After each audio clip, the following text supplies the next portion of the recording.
दरवाजा धीरे धीरे खुल रहा था। क्रीक। आरफ का दिल इतनी जोर से धड़क रहा था कि उसे लग रहा था जैसे पूरा कमरा उसकी हार्ट बीट सुन रहा हो। उसकी नजर सीधी दरवाजे पर टिकी थी। हवा अचानक ठंडी हो गई और फिर दरवाजा पूरी तरह खुल गया, पर बाहर कोई नहीं था। खाली दरवाजा, भरा हुआ डर। और कितना पागल बनाओगे मुझे, आरव ने धीरे से कहा, पर उसकी आवाज में डर साफ था। वो धीरे धीरे आगे बढ़ा, दरवाजे के पास जाकर रुक गया। बाहर कॉरिडोर बिल्कुल नॉर्मल था, लाइट ऑन, कोई आवाज नहीं, सब यूजुअल, जैसे कुछ हुआ ही नहीं। पर जब उसने पीछे मुड़कर देखा तो उसका खून जम गया। फ्लोर पर जो मेहर लिखा था वो गायब हो चुका था। नहीं, ये यहीं था, आरव ने पैनिक में कहा। वो झुककर फ्लोर को टच करने लगा। कोई निशान नहीं, कोई लाल रंग नहीं, जैसे कभी कुछ लिखा ही ना हो। आरव ने अपने बाल पकड़ लिए। मैं पागल हो रहा हूं, पर उसका दिल जानता था ये सब रियल है, सब कुछ, सपना भी, पायल भी, और वो नाम भी, मेहर। Emergency call. आरव ने तुरंत कबीर को कॉल किया। ब्रो, कुछ गलत हो रहा है। कबीर ने नींद में ही कहा। अब क्या हुआ? यहाँ मेरे रूम में किसी ने खून से मेहर लिखा था। कबीर तुरंत उठ गया। क्या? पर अब वो गायब है। साइलेंस। फिर कबीर ने थोड़ा कंट्रोल करके कहा, मैं आ रहा हूं, तू कहीं मत जा। 20 मिनट बाद कबीर आरव के फ्लैट पर था। उसने पूरा रूम चेक किया, फ्लोर, वॉल्स, बाथरूम, बालकनी, कुछ भी अनयूजुअल नहीं। यहां कुछ नहीं है आरव, कबीर ने कामली कहा। पर था। आरव ऑलमोस्ट चिल्लाया। कबीर ने उसके शोल्डर्स पकड़े। सुन, मैं तुझे पागल नहीं कह रहा, पर हो सकता है तू स्लीप वॉकिंग में कुछ देख रहा हो या हल्यूसिनेट कर रहा हो। आरव ने धीरे से बोला, तो पायल? कबीर चुप हो गया। कुछ सेकंड्स के साइलेंस के बाद कबीर ने कहा, एक ही तरीका है सच जानने का। आरव ने उसकी तरफ देखा। क्या? कबीर ने फोन उठाया, वही आर्टिकल खोला और स्क्रीन आरव के सामने रख दी। मेहरबाई 18th सेंचुरी हवेली। चलते हैं वहां। Journey begins. 2 घंटे बाद आरव और कबीर कार में थे, शहर से बाहर निकलते हुए। गूगल मैप्स पर लोकेशन सेट थी, एक पुरानी जगह, शहर से दूर, जहां ज्यादा लोग नहीं जाते। तू श्योर है? कबीर ने पूछा। आरव ने सीधा जवाब दिया, अब पीछे नहीं हट सकता। रास्ता जो अजीब था। जैसे जैसे वो लोकेशन के पास पहुंच रहे थे, एनवायरनमेंट चेंज हो रहा था। शहर की आवाज गायब, पेड़ ज्यादा, रोशनी कम, और एक तजीब सी फीलिंग, जैसे कोई उन्हें देख रहा हो। कबीर ने हल्की सी नर्वस लाफ दी।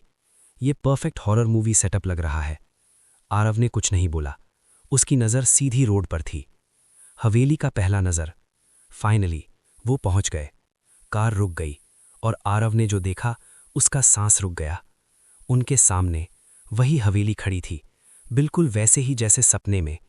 टूटी हुई दीवारें, पुराना दरवाज़ा और हवा में वही ठंडी सी खामोशी। कबीर ने धीरे से कहा, ये सेम है। आरव ने सिर्फ एक वर्ड बोला, हाँ।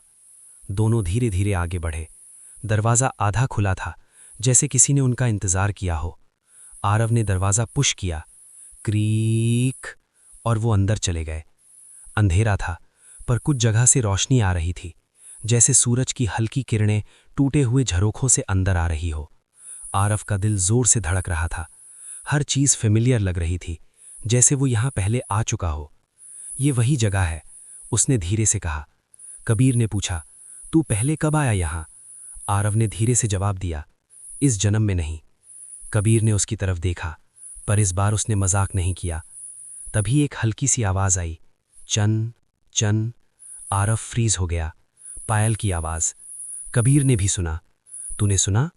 आरव ने हाँ में सिर हिलाया। आवाज़ ऊपर से आ रही थी। हवेली के अंदर एक पुरानी सी सीढ़ी थी। आरव बिना सोचे ऊपर चढ़ने लगा। आरव रुको, कबीर ने कहा, पर आरव रुक नहीं रहा था, जैसे कोई उसे बुला रहा हो। जैसे ही आरव ऊपर पहुंचा, उसने देखा एक कमरा। दरवाज़ा हल्का सा खुला था, अंदर से रोशनी आ रही थी और आवाज़ चन चन और क्लियर हो गई। आरव ने धीरे से दरवाज़ा खोला। मेहर।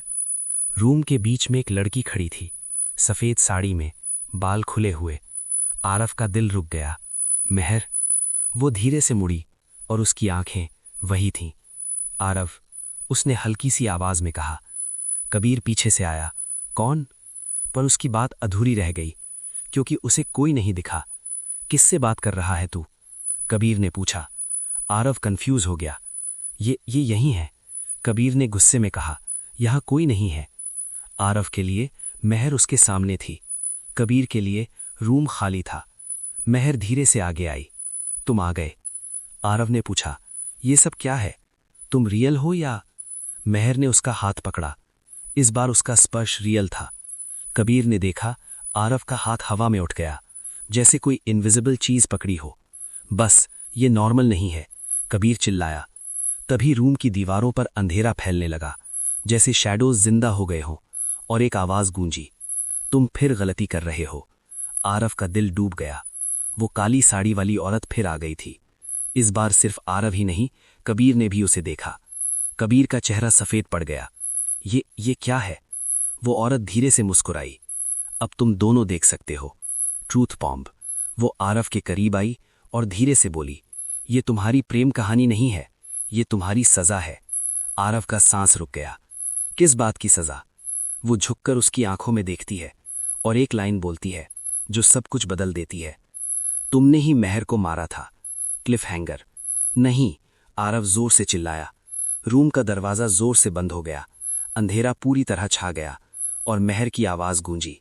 याद करो आरव, याद करो। आगे क्या होगा? आरव को अपनी पास्ट लाइफ की पहली मेमोरी आएगी। महर की मौत का सच धीरे धीरे रिवील होगा। काली साड़ी वाली औरत का असली रोल सामने आएगा और एक शॉकिंग ट्विस्ट, शायद आरव विलन हो।